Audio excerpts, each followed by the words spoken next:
Welcome. In this use case, we will learn how to build a satisfaction survey using Titan Survey's advanced integration with Salesforce.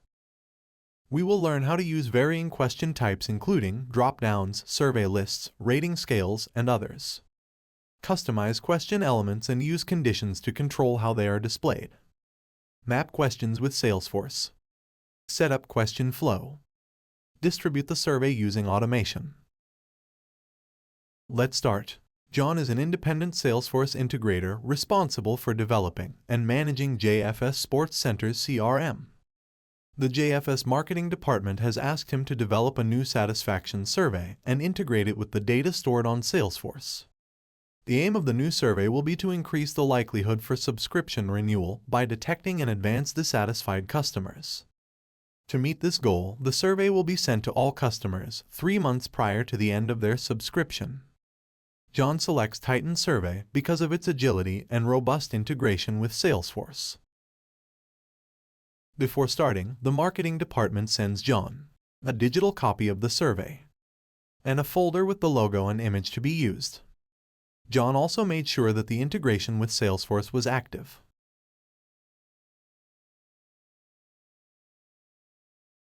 John begins by adding a new web survey project.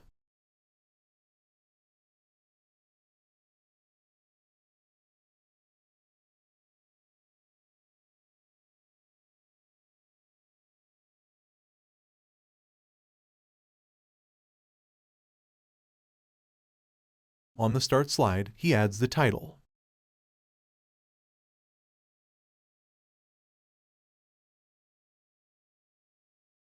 and a description.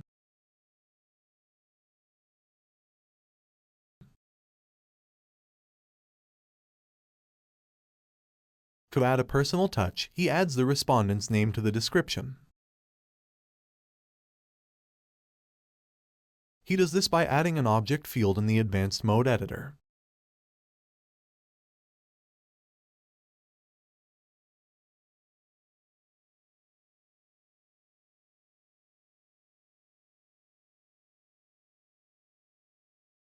Then he uploads the company logo.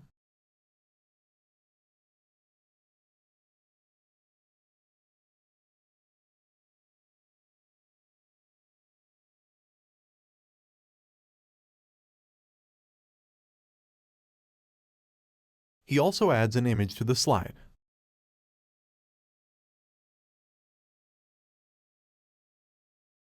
In the first slide, JFS would like to learn how often the customer visits JFS using a drop-down question. He maps static values for respondents to choose from.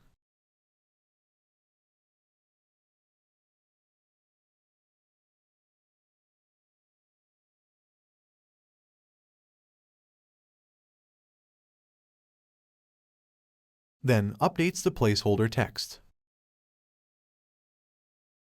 Finally, under the Interactivity tab, he sets the question to be mandatory. Next, JFS would like to learn which of the facilities the customer uses. He maps dynamic values for respondents to choose from.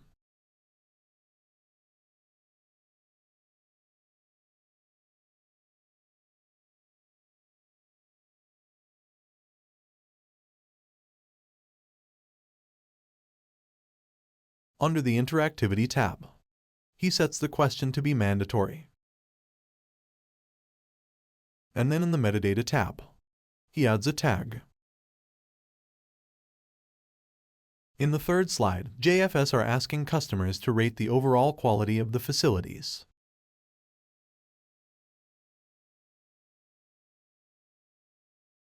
For the rating element, he makes the question mandatory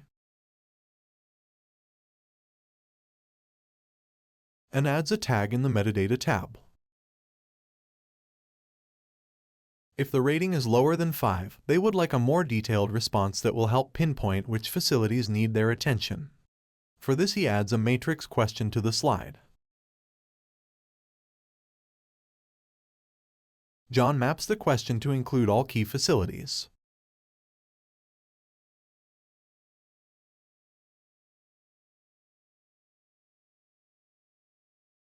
and the answers from 1 to 10 as well as a not relevant option.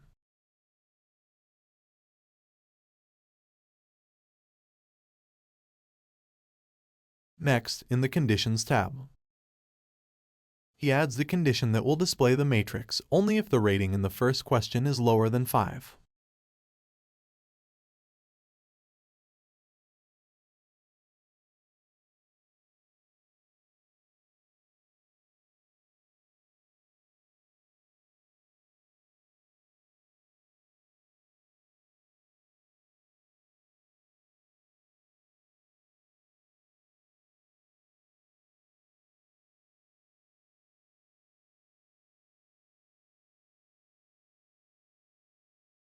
Before continuing, save the project and preview it.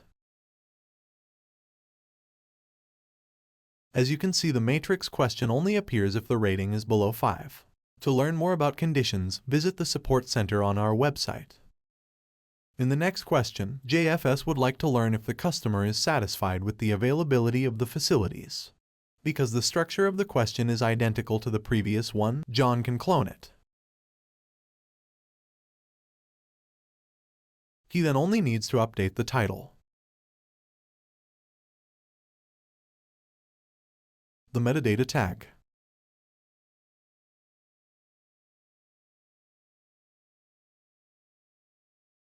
and update the condition.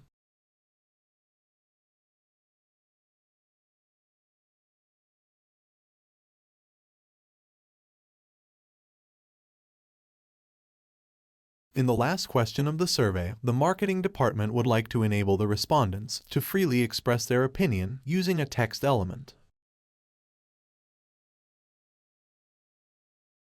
John adds a placeholder and changes the element's width to 400. Before setting up the flow of the questions and distribution, John sets up 2 finished slides. The first finished slide will include a thank you message and will be displayed to customers who are satisfied with JFS Sports Center's services.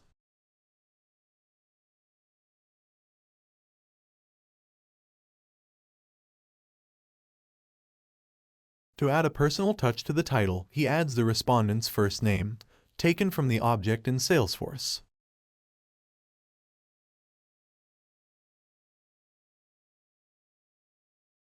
He also adds an image to the slide. John now clones the finished slide as a starting point for the second finished slide. The second will be displayed to displeased respondents and notify them that they will be contacted about providing any extra feedback from their experience.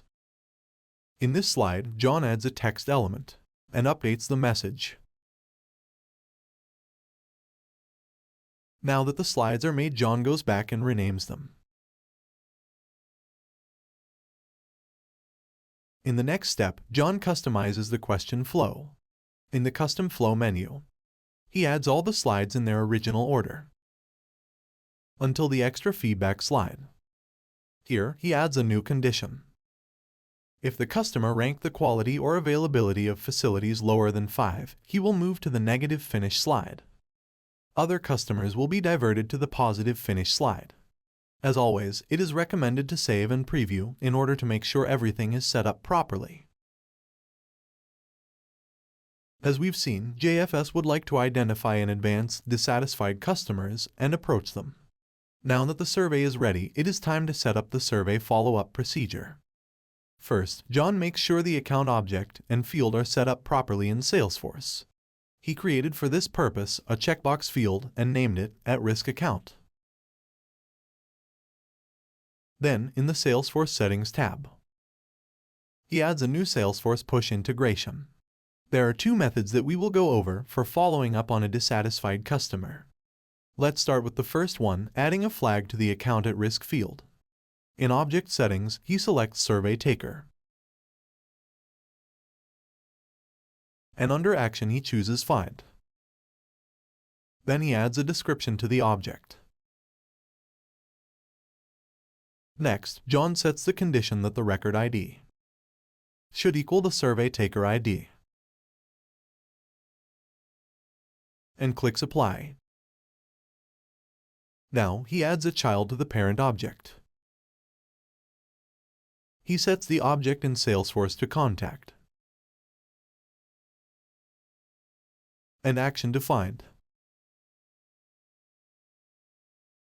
In the Conditions tab, John sets field to Contact ID, the operation to equals, the value to the parent object, and lastly selects Contact.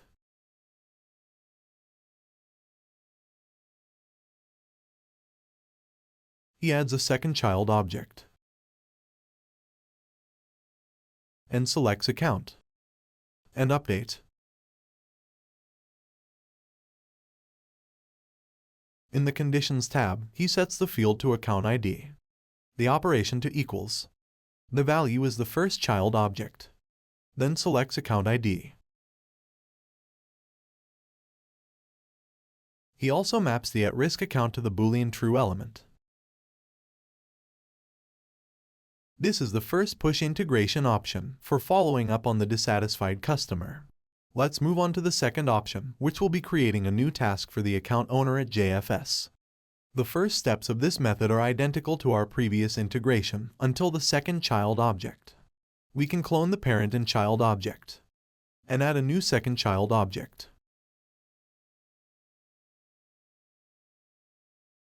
John selects Task and Create.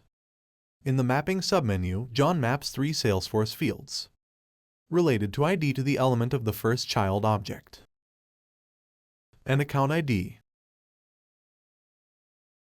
subject to the element Other, and adds a message for the JFS staff and assigned to ID to the element of the first child object, an owner ID, and clicks Apply. The action we are wanting to create can be achieved with either one of these two methods, or both, as you'll see in the next steps.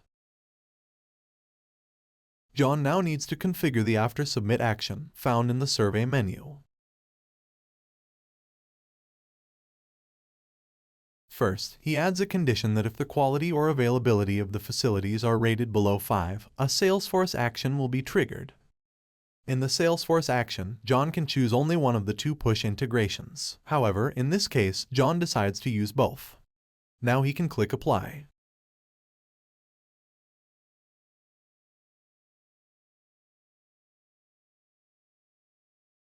Before distributing, John update the style of the survey by changing the font family.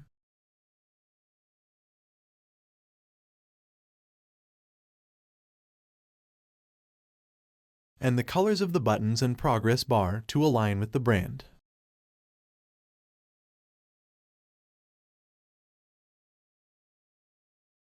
As we've seen, the JFS customer retention strategy is based on early detection of dissatisfied customers.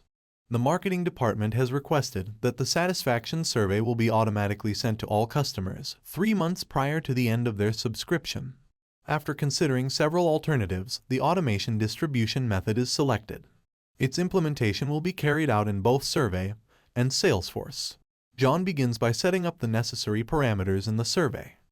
First, he selects Automation. Next, he selects the object and the record ID, in this case Contact and Contact ID. Then, he continues with the mail method selected. Under Content, John selects Custom Email and sets all fields. He selects Email for the email field and adds a subject. He ensures that the FT Web Survey URL link is in the email body. He then decides to send a test email by adding a record ID and entering the email address in the field, then clicking on the Send Test Email button. In Send, he adds the email of the marketing manager that will receive the results and a short comment. Finally, he presses the Generate Distribution ID button. After a short processing, the survey and distribution ID will be displayed. He copies the distribution ID as he will need this in the new step. Now John can proceed to configuring automation in Salesforce. First, he sets a new schedule-triggered flow which matches JFS Sports Center's needs.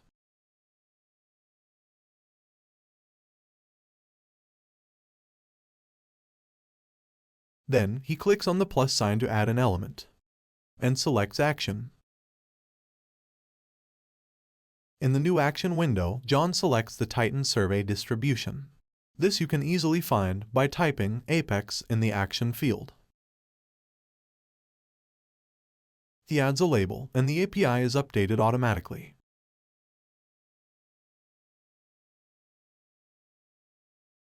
John selects Record ID and then enters in the distribution ID from the automation distribution. To complete the creation of the new action, John clicks Done. Next, he saves the new flow.